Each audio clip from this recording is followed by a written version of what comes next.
नमस्ते दोस्तों, आप सभी का स्वागत है हमारे चैनल श्रद्धा टीवी पर। आज हम उन बहनों के लिए करवा चौथ व्रत कथा सुनाने वाले हैं जिनके पास करवा चौथ व्रत की पोथी पुस्तक उपलब्ध नहीं है अथवा आसपास भी कई कथा सुनने को ना मिले तो वह हमारे चैनल श्रद्धा टीवी पर करवा चौथ कथा सुन सकते हैं। लेकिन उससे पहले अगर आप इस चैनल पर नए हैं तो चैनल को सब्सक्राइब और बेल आइकन को ऑल पर सेट कर ले, ताकि जब भी हम ऐसे नए वीडियो अपने चैनल पर अपलोड करें तो सबसे पहले आपके पास पहुंच जाए। तो शुरू करते हैं। तो सबसे पहले हम करक चतुर्थी व्रत कथा की पूजन विधि जान लेंगे। अथ करक चतुर्थी करवा चौथ व्रत कथा पूजन विधि। यह व्रत कार्तिक कृष्ण पक्ष की चौथ को किया जाता है। यह महिलाओं के लिए मुख्य त्योहार है। सुहागन महिलाएं अपने पति की रक्षा के लिए यह व्रत करती है। इस दिन कुम्हार के यहाँ से करवा लाकर जल से भरा जाता है और उसमें पूजन का सामान जैसे चने की भाजी, बोर, काचरी, फूल, फल आदि रखा जाता है और ऊपर से लाल कपड़ा लगाकर मुंह बांधकर रख दिया जाता है। उसके ऊपर मिट्टी के दिए में मिठाई रखी जाती है। दीवार पर चतुर्थी बनाकर शाम को सुहागन महिलाएं चतुर्थी व्रत गणेश जी व करवे की पूजा करते हैं और दिन भर व्रत रखकर रात को चंद्रमा को अर्घ्य देती हैं और फिर भोजन करती हैं। कई महिलाएं करवों को आदान प्रदान भी करती है। पूजमन विधि। करवा चौथ के उजमन में 16 सुहागन औरतों व एक चांद सूरज को इस प्रकार 17 औरतों को भोजन कराया जाता है। जो इस व्रत को करती है उनको यथाशक्ति दक्षिणा दी जाती है। कहीं कहीं पर इसके उजमन की प्रथा इस प्रकार भी है। एक थाली में 13 जगह 4-4 पूड़ी और थोड़ा थोड़ा हलवा रखते हैं। उसके ऊपर एक साड़ी, ब्लाउज और रुपए रखे जाते हैं। फिर थाली के चारों ओर रोली चावल से हाथ घुमाकर अपनी सास के पांव छूकर दे दिया जाता है।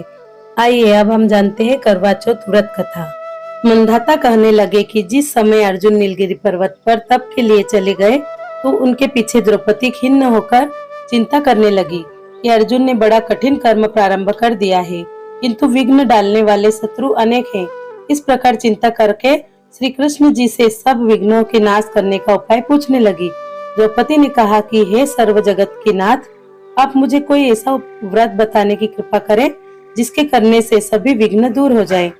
श्री कृष्ण जी ने कहा, हे महाभागे, श्री पार्वती जी ने भगवान शंकर से यही प्रश्न किया था। तब श्री शंकर जी ने पार्वती से कहा था, हे वारा रहे, वही करक चतुर्थी का व्रत मैं तुमसे कहता हूँ, तुम ध्यान पूर्वक सुनो, जो सब प्रकार के विघ्नों का नाश करने वाला है। श्री पार्वती जी ने कहा कि भगवान, वह करक चतुर्थी का व्रत किस प्रकार का है तथा उसका विधान क्या है और पहले भी उस व्रत को किसी ने किया है। श्री शंकर जी बोले कि पार्वती जी, अनेक प्रकार के रत्नों से शोभायमान, चांदी और सोने के भवनों से भरे, विद्वान पुरुषों से सुशोभित, लोगों को वश में करने वाली दिव्य स्त्रियों से शोभायमान, जहाँ पर सदैव वेद ध्वनि होती है, ऐसे स्वर्ग से भी मनोहर परम रमणीक शुक्र प्रस्थपुर दिल्ली शहर में एक वेद शर्मा नामक ज्ञानी ब्राह्मण रहता था। उसकी पत्नी का नाम लीलावती था। उसको महापराक्रमी 7 पुत्र और संपूर्ण लक्षणों से युक्त वीरवती नाम की एक कन्या उत्पन्न हुई। उसकी आंख नील कमल के समान और मुख चंद्रमा के समान था। उसके विवाह के योग्य समय आ जाने पर वेद शर्मा ने एक वेद शास्त्र के ज्ञाता विद्वान ब्राह्मण को विवाह विधि से उसे प्रदान किया। इसके पश्चात वीरवती ने अपने भाइयों की स्त्री भोजाइयों समेत गौरी का व्रत किया। फिर कार्तिक कृष्ण चतुर्थी के दिन व्रतोपवास कर सायंकाल में स्नान कर सभी ने भक्ति भाव से वटवृक्ष का चित्र बनाकर उसके नीचे शंकर जी, गणेश जी और स्वामी कार्तिकेय के साथ पार्वती जी का चित्र बनाया और ओम नमः शिवाय इस मंत्र से गंध, पुष्प और अक्षतादि से गौरी का पूजन किया। फिर शिव जी, गणेश जी तथा सडानन का अलग अलग पूजन करती हुई पकवान, अक्षत, दीपक से युक्त 10 करवा और गेहूं के पिसान और गुड़ के बने हुए पकवान तथा और भी अनेक प्रकार के फलादि भोज्य पदार्थों को अर्पण करके अर्घ्य देने के लिए चंद्रोदय की प्रतीक्षा करने लगी। इसी बीच यह वीरवती बाला भूख प्यास से पीड़ा से मूर्छित होकर पृथ्वी पर गिर पड़ी। तब उसके सब भाई बांधव रुदन करने लगे। फिर वीरवती का मुख धोकर पंखे से हवा करके उसको ढाढ़स बांधने लगे कि अब चंद्रमा उदय होने ही वाला है। उसका भाई चिंता युक्त होकर एक महान वटवृक्ष पर चढ़ गया। बहन के प्रेम में दुखी भाई ने जलती हुई लुकारी लेकर चंद्रमा के उदय होने का बहाना कर दिखाया। उसने चंद्रमा का उदय जानकर दुख का त्याग करके विधि विधान से अर्घ्य देकर भोजन कर लिया। इस प्रकार व्रत के दूषित हो जाने के कारण उसका पति मर गया। तब वीरवती ने अपने पति को मरा देखकर पुनः शिव जी का पूजन 1 वर्ष तक निराहार व्रत करके किया। वर्ष के समाप्त होने पर करक चतुर्थी का व्रत उसकी भौजाइयों ने किया। वीरवती ने भी पूर्वोक्त विधान से व्रत किया। जब उस दिन देव कन्याओं के साथ इंद्राणी वहां करक चतुर्थी का व्रत करने के लिए स्वयं स्वर्ग से वीरवती के पास आई, तब वीरवती ने इंद्राणी से सब बातें पूछी। वीरवती ने कहा कि मैं करक चतुर्थी का व्रत करके अपने पति के घर आई तो मेरा पति मृत्यु को प्राप्त हो गया। मैं नहीं जानती कि किस पाप के कर्म के कारण मुझको यह फल मिला है। हे मातेश्वरी, हमारे भाग्य से आप यहाँ आ गई है, सो मेरे पति को जीवित करके मुझ पर कृपा कीजिए। इंद्राणी ने कहा कि सुबह गत वर्ष जो तुमने अपने पति के घर में करक चतुर्थी का व्रत किया था, तो बिना चंद्रमा के उदय हुए ही तुमने अर्घ दे दिया था।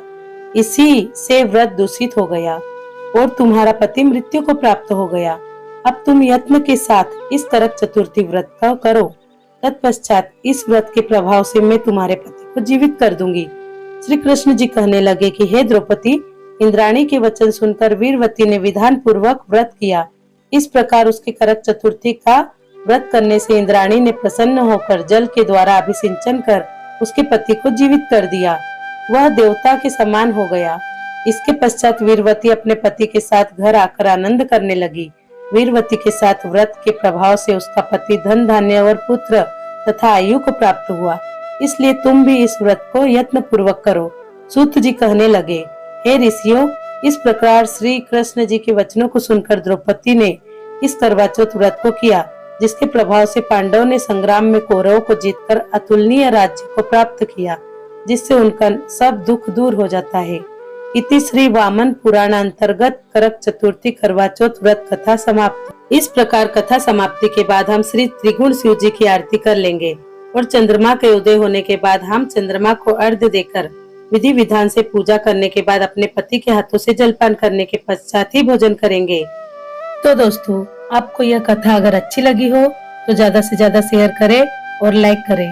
धन्यवाद।